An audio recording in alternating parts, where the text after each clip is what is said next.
Hi everybody. I'm going to be just talking to my regular subscribers and leave it here. But I have an update on my consciousness, and I'm afraid I have to tell you I was wrong. And because my son was so kind into making sure I knew the truth before I die, I'm telling you the truth before you die. I was wrong about my parents. My parents sacrificed me and 6 other children. My twin flame and my son's twin flame are no more. They closed their eyes at death. You can't sacrifice your children. You won't be able to cope. I thought my mom was saved. I thought that just by my willing it, wishing it, and projecting myself onto my twin flame, my twin flame is no more. And this is how I know. I was in my room here a little while ago, and I heard scratchy noises in the closet. I thought it was rats. And I ran out of the room, honestly. I just thought, oh no, this fucking nightmare. This is a nightmare place. I hate this world. Because I had to deal with rats here for 2 years, my first 2 years here. But when I was in the bathroom, which is where I get a lot of my spiritual work with Trevor, he said, go back into the bedroom and open up the closet door. So I did. And lying right on the floor was this picture. It's Dylan Thomas. It's my son's son. It's his twin flame.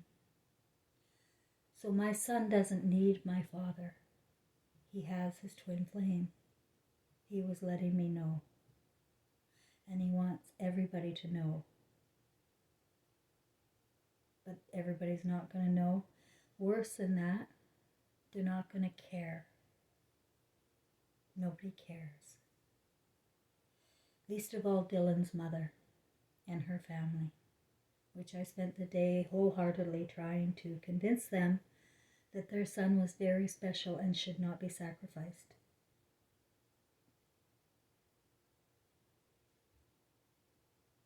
They took him away from me after Trevor died. The grandmother lied to social services and said that I didn't feed or diaper Dylan. That is the most outrageous, horrific lie. But immediately I had no more rights to my grandson. It just took the word of one. And my pain was beyond anything after that. Losing your son and then losing your grandson to a family that lies and cheats. Because they put him up for adoption so that a 58-year-old lesbian could adopt him. So this is what I'm telling you. Any parents, including mine, who sacrifice their children are going to close their eyes. It's not humanly possible to see what we have done. It's not. So then, I did a video with this, and I asked Angela's family, where is this? Because I've never seen this before. This picture. Where is that? And they laughed and they mocked. You know, that's what they're doing there. So, that's it. You know, Trevor told me in that washroom at the same time, he said, do not waste your air on anyone. Do not waste your air on anyone. They're gone. So I think they're gone. And there's another one. I was, after I did that video, and then I played some more music and did some more games, I heard another scratch at the closet door. And I went out and went to look at it. And that's how this letter, it doesn't have a date on it. It's a 2-page letter. And it says, Mom. And I'm going to read it. I don't even know when it was written. It could have been any time. It probably was right after my father died. Because she really got wicked with me then. And I'm confident that's when I would have wrote this letter to her. And I'm going to ask anybody, because I know a lot of people following me have been sacrificed to themselves. And so that's who I want to talk to, really. People that have been sacrificed by their parents. And didn't fall into the same routine as they did. And sacrifice your own children with neglect and lack of love. Your children need love and your support, or they're going to grow up to be monsters. And that's what we have for a humanity since Hollywood. I'm not going to go into any blame, but that's what happened. Hollywood was a soul harvest. I never will believe that it's too late. But it's too late. People that die suddenly, and I'm pretty sure Dylan Thomas is going to be one of them, are saved. They're saved. So don't worry about the ones dying and dropping. They're the ones that have to go and get out of here before you guys go crazy and insane. And that's what you're going to do. Because you live in delusion. You live in fantasy. You argue and fight and you sound like cartoons on social media. You really do. You even have cartoon pictures of yourselves. You think this is a normal life. You're entertained by artificial intelligence. That if you can't see the suffering of your children, you're unworthy of life. And you know it. Nobody's judging you, but you. This is a letter I wrote my mom. And if you want, you can try and reach your parents if you want to forgive them, like I did. They have to be woken up to the pain they caused you. And if they cannot wake up to the pain they caused you, then you have to be able to let them go. And that will be okay. Because my mother is my twin flame.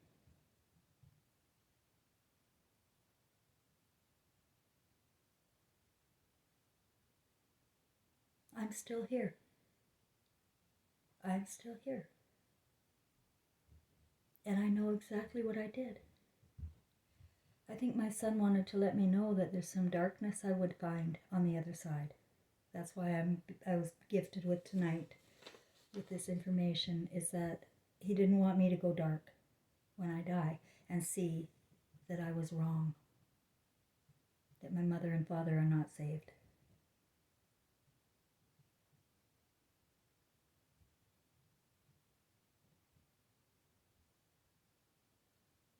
I could save my mother, but she still had 3 other children that she's guilty about in the way she raised them,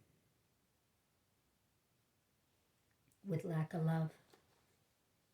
I mean, she was better with them, but it was still a lack of love. Here's the letter.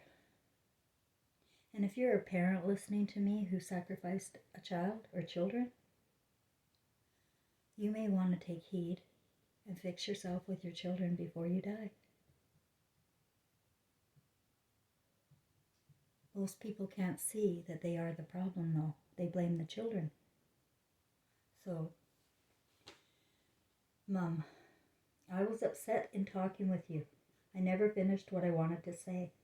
It's too convenient and easy for you to rampage about how I twist things to suit me and leave it at that. I don't buy into this blame Cheryl game anymore. I used to, but no longer. I used to just curl up and die whenever those words spat at me. You're a liar, Cheryl. You connive and you con and you twist and you manipulate everybody. In other words, I'm dirt in your mind. A total insignificant lying bitch who isn't to be believed in. I used to think you were right. In fact, until this last year, I truly believed that I am what you say I am. In your mind, I have been the lying little bitch as a 5-year-old, a teenager, and now a woman. I truly believed in you. I must be horrible, pathetic scum. My own mother told me I was. Gratefully, your hostility, bitterness, and cruelty has woken me up. I've snapped into reality where I can now breathe in anticipation of a bright future. There isn't anything wrong with me, and there never was. All of my life, I have only been reacting to an intolerable amount of your emotional baggage. I'm lucky I'm not in jail after all of your professes and assumptions about me and the way I think. You always seem to know what my motivations are for anything I say or do.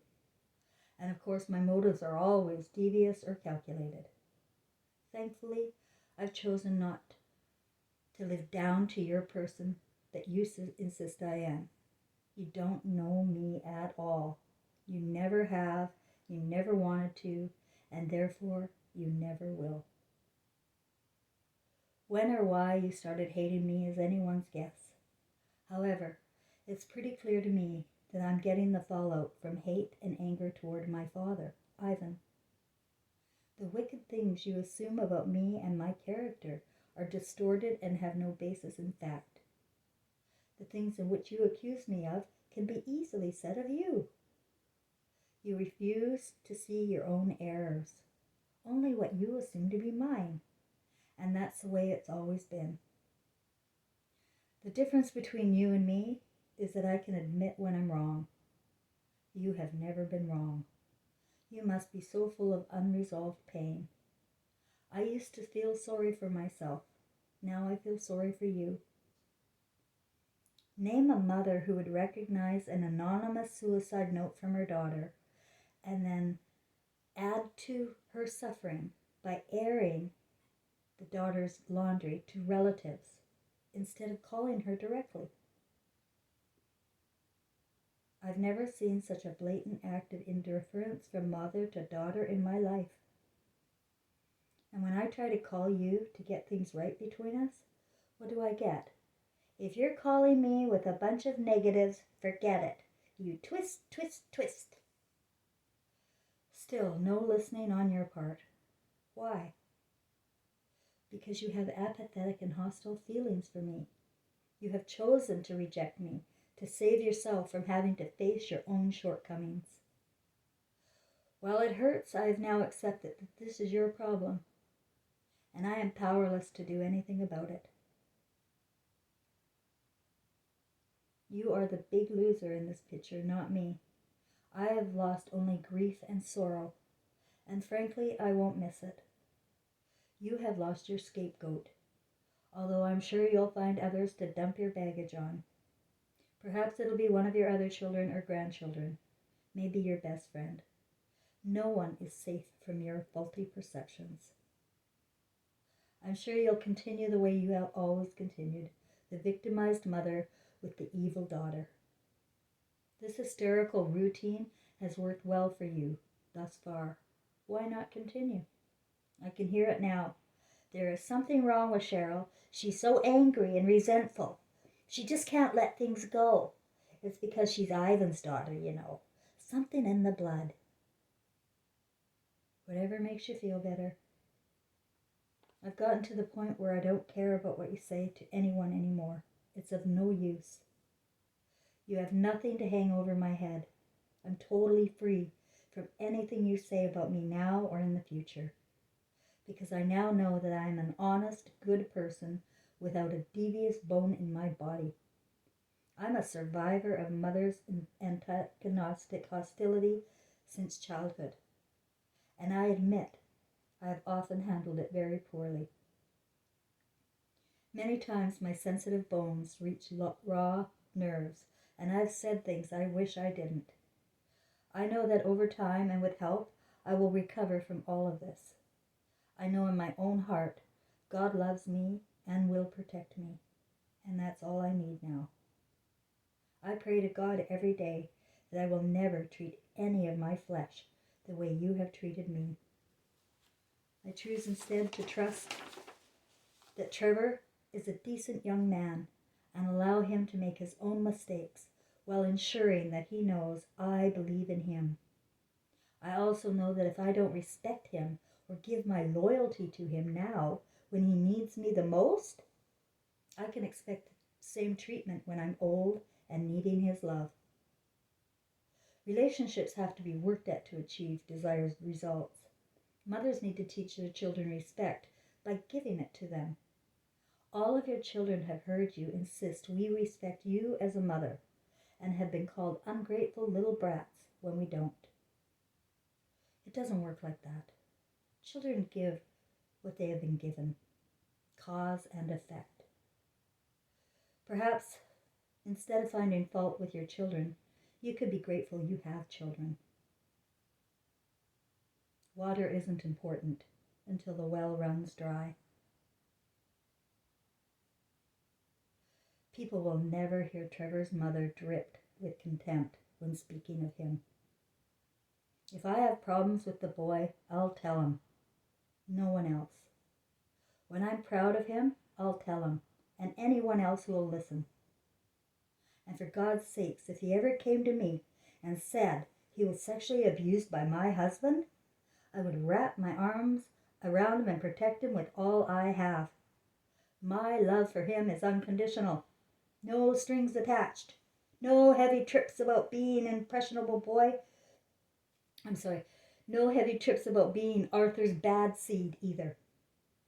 Whether or not I like his father is no concern to Trevor. Why make a young impressionable boy feel bad about his mother's mistakes? It would be cruel. Maybe Trevor would have half a chance at gaining some self-esteem. Nothing else matters except that. You needn't worry about me telling my son about the things you've been saying about him. I will never place that kind of a heavy on my son. He deserves better. That contorted cycle stops here. He knows I love him. Writing this has been difficult, yet it feels like a cleansing. I needed to release the burdens you've placed on me and put back into whence they came for a long, long time. Now I have figured out what has been going on over the years and put them on paper. I feel total forgiveness for you.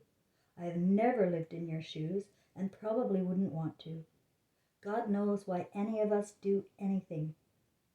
I just need to now say to you that your systematic dismissal of my feelings and my pain as a child and now adult has affected and hurt me more deeply than you will ever know. I don't hate you. I hate what you think of me. As a child, I couldn't protect myself from your misplaced anger and unresolved issues. Now I realize I have a choice. Better late than never. I wish you nothing but peace and happiness, Mum. I hope you can find it in your heart to forgive the things I've done, because I know I could have reacted and handled things differently. May all of your hopes and dreams be realized, and your life be filled with joy and prosperity.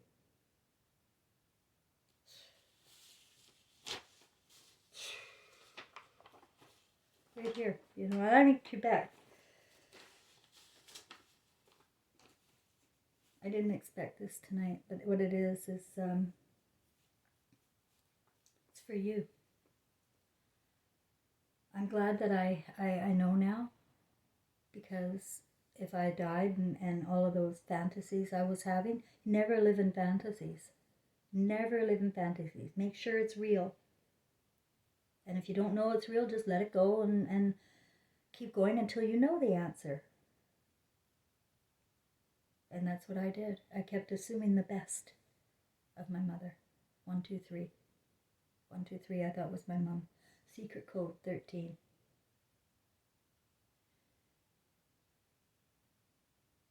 No, I was wrong.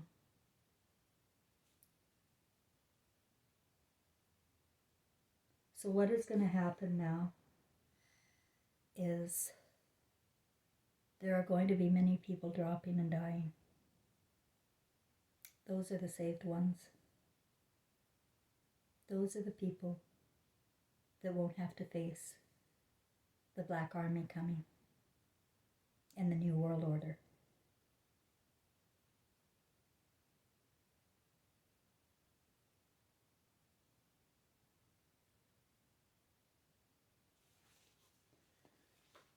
I'm going to pull a card.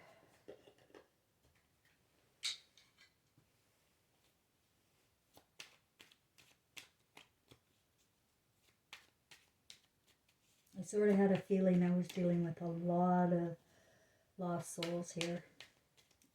I mean, just with Angela Ross's family and my family. And the guy up, I just don't know anybody who's going to be able to survive this. Like, that's why nobody around here is dropping. Nobody's dying here. They're all alive.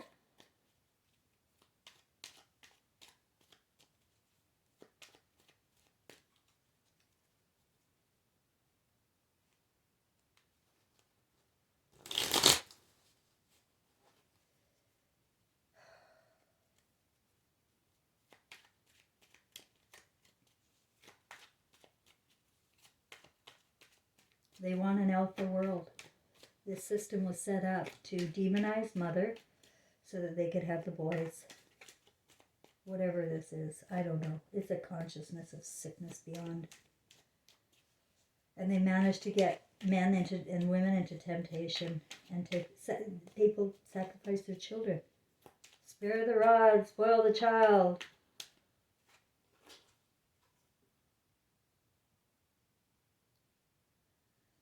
So, on behalf of Mary and Jesus,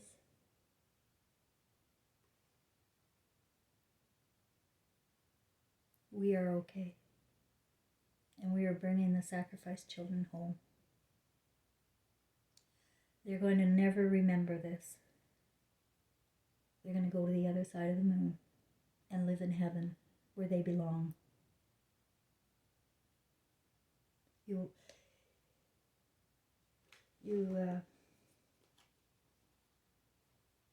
You didn't believe in me. And that really makes me sad. And I wish everybody the best.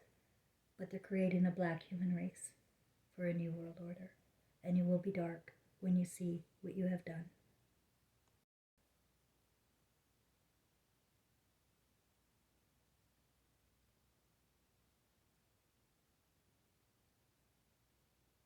My eyes are going bluer. My hair is going blonder.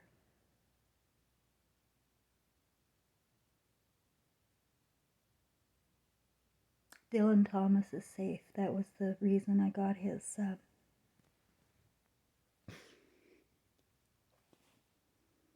picture. Just take a look around and say goodbye. Because nobody contacts me. I'm not contacting them anymore. I just leave this here and prepare myself for what's coming. I'm a sensitive person. I said, when I couldn't die by suicide, and nobody's going to be able to die by suicide, by the way. Nobody. They're going to be right back here anyway.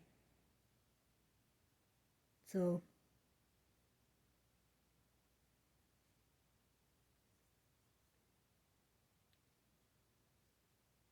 you hate women. Live with the men. The alpha men are coming, and they're black, and they're angry.